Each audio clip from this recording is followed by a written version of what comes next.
नमस्कार, मैं दिव्या धराधर 30 खबरों में आपका स्वागत है। चलिए जानते हैं देश प्रदेश के अब तक के प्रमुख खबरों को। भारतीय क्रिकेट कंट्रोल बोर्ड ने घोषणा की है कि पूर्व तेज गेंदबाज अजीत अगरकर को नए चीफ सेलेक्टर के पद पर नियुक्त किया है। क्रिकेट सलाहकार समिति के 3 सदस्यों ने सर्वसम्मति से अजीत अगरकर के नाम पर मुहर लगाई है। बीसीसीआई ने सोशल मीडिया के जरिए अगरकर के चयन समिति को चेयरमैन बनने की जानकारी दी है।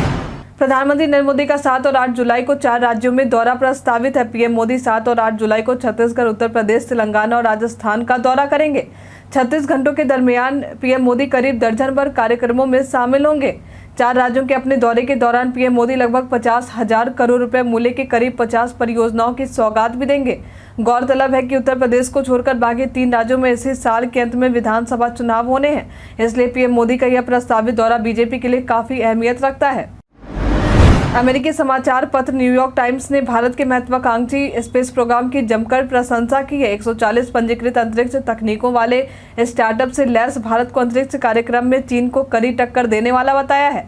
अमेरिका के इस प्रमुख अखबार के अनुसार भारत अंतरिक्ष तकनीक की दिशा में इस ग्रह को अंतिम पड़ाव तक ले जाने का दमखम रखता है।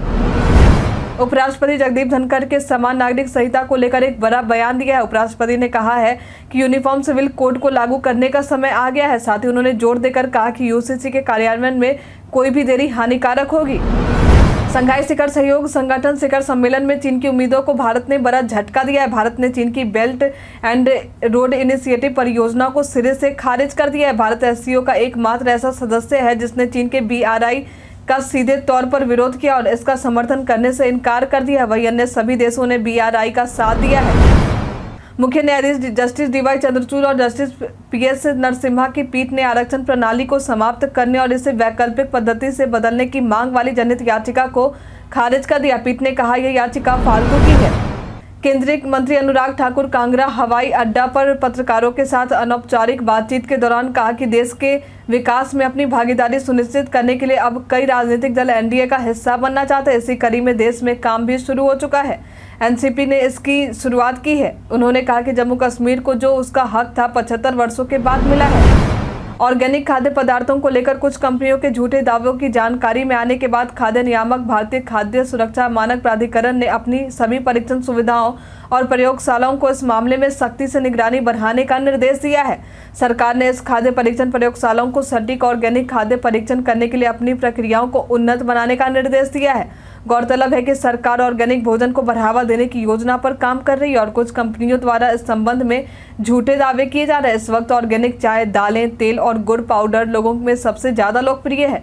इसके बाद इस सूची में दुग्ध उत्पादों का स्थान है।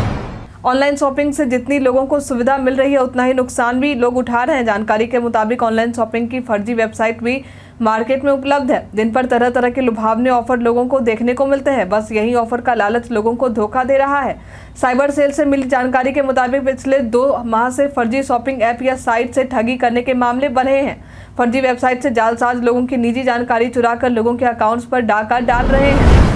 नेपाल से पानी आने के कारण बिहार की प्रमुख नदियों के जल स्तर में वृद्धि हो रही है। कई नदियां खतरे के निशान के करीब से बह रही हैं। मंगलवार को गंडक और कोसी बैराजों से बड़ी मात्रा में पानी छोड़ा गया है। इससे नदियों का जलस्तर काफी बढ़ गया है और आसपास के इलाकों में बाढ़ का खतरा मंडराने लगा है। दिल्ली एम्स से रेडियोग्राफी की पढ़ाई करने वाला एक छात्र दूसरे की जगह नीट की परीक्षा दिलवाने का गिरोह चला रहा था। RK पुरम थाना पुलिस ने आरोपित छात्र नरेश बिश्नोई को सोमवार सुबह एम्स से गिरफ्तार किया है।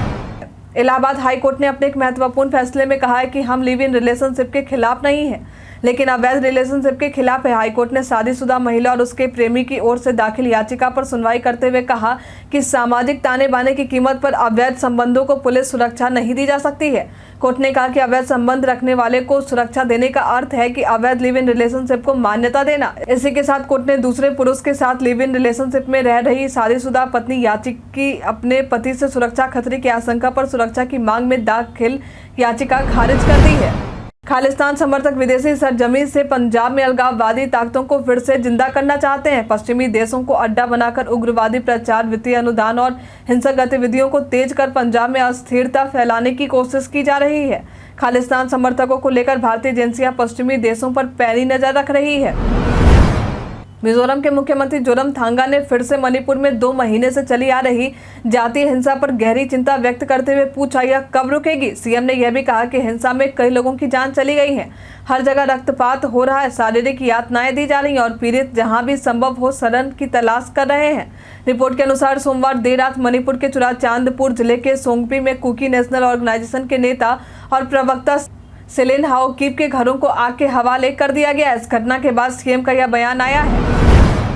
सुप्रीम कोर्ट ने राष्ट्रीय मानवाधिकार आयोग में 3 रिक्तियों को भरने के लिए केंद्र सरकार से जवाब मांगा है। मुख्य न्यायाधीश डीवाई चंद्रचूड़ और जस्टिस पीएस नरसिम्हा ने सरकार से इस संबंध में 3 हफ्ते में जवाब तलब किया। शीर्ष अदालत ने कहा है कि मौजूदा सीटें 11 सितंबर 2021, 4 जनवरी 2023 और 4 अप्रैल 2022 को खाली हो गई थी। पाकिस्तान के पूर्व प्रधानमंत्री इमरान खान, जिनकी तहरीक इंसाफ पार्टी पाकिस्तान में करीब करीब खत्म की जा चुकी है, उन्होंने खुद को महात्मा गांधी और नेल्सन मंडेला जैसा नेता बताया है। ब्रिटिश अखबार द इंडिपेंडेंट से बात करते हुए इमरान खान ने खुद की तुलना भारत और दक्षिण अफ्रीका के महान स्वतंत्रता सेनानियों महात्मा गांधी और नेल्सन मंडेला से की है। आपकी प्राइवेसी की सुरक्षा बहुत जल्द देश का कानून बन जाएगी और अगर किसी ने इसके साथ खिलवाड़ किया तो उसे भारी जुर्माना देना पड़ सकता है। जी हां, प्रधानमंत्री नरेंद्र मोदी की अध्यक्षता वाली कैबिनेट मीटिंग में बुधवार को digital personal data protection bill को मंजूरी दे दी गई है। अब सरकार इसे अगले हफ्ते शुरू हो रहे मानसून सत्र में पेश कर सकती है। सरकारी क्षेत्र के बैंक ऑफ इंडिया की ओर से महिला सम्मान सेविंग सर्टिफिकेट 2023 को बैंक की सभी ब्रांच पर लॉन्च कर दिया गया है। बैंक ऑफ इंडिया पहला सरकारी बैंक है जिसने अपनी सभी ब्रांच पर इस स्कीम को शुरू किया है। बैंक की ओर से महिला सम्मान सेविंग सर्टिफिकेट तब शुरू किया गया जब हाल ही में वित्त मंत्रालय की ओर से एक नोटिस जारी किया गया था जिसमें बताया गया है कि आईसीआईसीआई, एक्सिस, एचडीएफसी और आईडीबीआई बैंक में ये निवेश का विकल्प जल्दी ही उपलब्ध हो जाएगा। केंद्रीय मंत्री नितिन गडकरी ने उदयपुर के प्रतापगढ़ में पेट्रोल के दाम को लेकर बड़ा बयान दिया। उन्होंने कहा कि पेट्रोल अब 15 रुपए लीटर हो सकता है। केंद्रीय मंत्री ने कहा कि किसान अब अन्नदाता नहीं ऊर्जादाता बनेगा। ये हमारी सरकार की सोच है। मैं अगस्त में टोयोटो कंपनी की गाड़ियां लॉन्च करने जा रहा हूं। अब सभी गाड़ियां किसानों के तैयार किए इथेनॉल पर चलेंगी। गडकरी ने कहा कि 60% इथेनॉल और 40% बिजली दोनों का एवरेज पकड़ा जाएगा तो अब 15 रुपए लीटर पेट्रोल का भाव होगा। ब्रिटिश कोलंबिया प्रांत की पुलिस ने जानकारी देते हुए बताया है कि बीते रविवार को एक 25 वर्षीय भारतीय कनाडाई व्यक्ति को घातक रूप से गोली मार दी गई थी। मरने वाले की पहचान करणवीर सिंह गार्चा के रूप में की गई है जो एक गैंगस्टर था। होमिसाइड इन्वेस्टिगेशन टीम ने बताया कि मरने वाले व्यक्ति गैंगस्टर गिरोह की गतिविधियों में शामिल था। इसमें समान नागरिक संहिता को लेकर पहली बार भाजपा सांसद और मंत्री का बड़ा बयान सामने आया। उन्होंने कहा है कि यूनिफॉर्म सिविल कोड से पूर्वोत्तर राज्यों के आदिवासी लोग, उनके रीति रिवाज और अधिकार प्रभावित नहीं होंगे। जानकारी के मुताबिक केंद्र सरकार में पूर्व कानून राज्य मंत्री और वर्तमान में स्वास्थ्य राज्य मंत्री एसपी सिंह बघेल ने एक प्रेस कॉन्फ्रेंस के दौरान ये बातें कही हैं। उन्होंने कहा है कि भाजपा आदिवासी समुदायों की विविधता और संस्कृति का सम्मान करती है। कहा है कि भाजपा ऐसा कोई कानून लागू नहीं करेगी जो उनके हितों के खिलाफ हो। देश भर में चल रहे मानसून के कारण अलग अलग राज्यों में बारिश हो रही है। गिरते तापमान से जहां सभी जीव जंतु राहत की सांस लेने लगे, हालांकि बारिश सभी के लिए एक जैसी नहीं होती। पूर्वोत्तर भारत के कई क्षेत्र भारी बारिश के कारण खतरनाक बाढ़ से जूझ रहे हैं। बाढ़ के कारण जान माल के नुकसान का दावा करने वाली कई रिपोर्ट सामने आ रही है। इस बीच जानवरों की तकलीफ भी इंसानों से कम नहीं है। यहाँ तक कि कई जानवर भी बाढ़ के कारण या तो मर गए हैं या फंस गए हैं। दुनिया की सबसे बड़ी ई लर्निंग कोर्स कराने वाली बायजूस फिलहाल बड़ी मुश्किलों से गुजर रहा है। कंपनी के सामने न सिर्फ आर्थिक संकट की स्थिति उत्पन्न हो गई है बल्कि उनकी कंपनी के निदेशक भी साथ छोड़कर जा चुके हैं। बायजू को लेकर एक और बड़ी खबर सामने आ रही है। शाहरुख खान ने भी बायजूस से अपने रिश्ते खत्म करने का फैसला कर लिया। बताया जा रहा है कि बायजूस के साथ शाहरुख खान का कॉन्ट्रैक्ट अगले 1-2 महीने में खत्म हो जाएगा। इसके बाद इसे बढ़ाने के इच्छुक नजर नहीं आ रहे हैं। पश्चिम बंगाल में तृणमूल सरकार और राज्यपाल सीवी आनंद बोस के बीच पंचायत चुनाव की घोषणा के साथ ही जुबानी जंग शुरू हो गया है। गौरतलब है कि राज्यपाल सीवी आनंद बोस का हिंसा वाले इलाकों का दौरा कर रहे हैं, जिससे ऐसा माना जा रहा है कि तृणमूल को परेशानी होती नजर आ रही है। ऐसे में राज्यपाल के ग्राउंड जीरो मोड पर कार्य करने पर तृणमूल सरकार ने कटाक्ष करते हुए राज्य चुनाव आयोग को 3 पन्नों का एक पत्र लिखा, जिसमें राज्यपाल सीवी आनंद बोस के उन क्षेत्रों के दौरे के खिलाफ शिकायत की गई जहां 8 जुलाई के मतदान से पहले हिंसा की सूचना मिली थी। इसमें उन्होंने सीधा राज्यपाल की भूमिका पर सवाल खड़े किए हैं। अमेरिका में जब खालिस्तानी समूह की पहचान प्रदर्शनकारियों के तौर पर नहीं की जाएगी और भारतीय मिशन पर हुए हालिया हमलों, जिसमें खालिस्तानी समर्थकों का सैन फ्रांसिस्को में भारतीय वाणिज्य दूतावास में आग लगाने का ताजा मामला भी शामिल है, उन्हें अब अपराध की श्रेणी में रखा जाएगा। इतना ही नहीं, सैन फ्रांसिस्को में भारतीय दूतावास पर हुए हमले को लेकर अमेरिका एक्शन भी लेगा। टमाटर से लेकर तमाम सब्जियों के दाम आसमान छू रहे हैं, जिससे आम आदमी की रसोई का पूरा बजट गड़बड़ा गया है। इसे लेकर अब विपक्ष भी सरकार को घेर रहा है। कांग्रेस अध्यक्ष मल्लिकार्जुन खड़गे ने मोदी सरकार को महंगाई के मुद्दे पर एक बार फिर घेरा है। खड़गे ने कहा कि महंगाई और बेरोजगारी लगातार बढ़ रही है और बीजेपी सत्ता के लालच में पड़ी है। जनता बीजेपी के खोखले नारों का जवाब उसके खिलाफ वोट करके देगी। खड़गे ने महंगाई दर और मनरेगा का भी ट्विटर पर जिक्र किया है। देश की अर्थव्यवस्था में बड़ा योगदान देने वाले सेवा क्षेत्र के लिए जून महीना थोड़ी नरमी वाला रहा है। पिछले महीने के दौरान भारत का सेवा क्षेत्र वृद्धि की राह पर तो बरकरार रहा, लेकिन उसके आगे बढ़ने की रफ्तार 3 महीने में सबसे कम रही। ताजा आंकड़े बताते हैं कि इसके साथ ही जून महीने के दौरान आउटपुट चार्जेस में करीब 6 साल की सबसे बड़ी तेजी देखी गई है।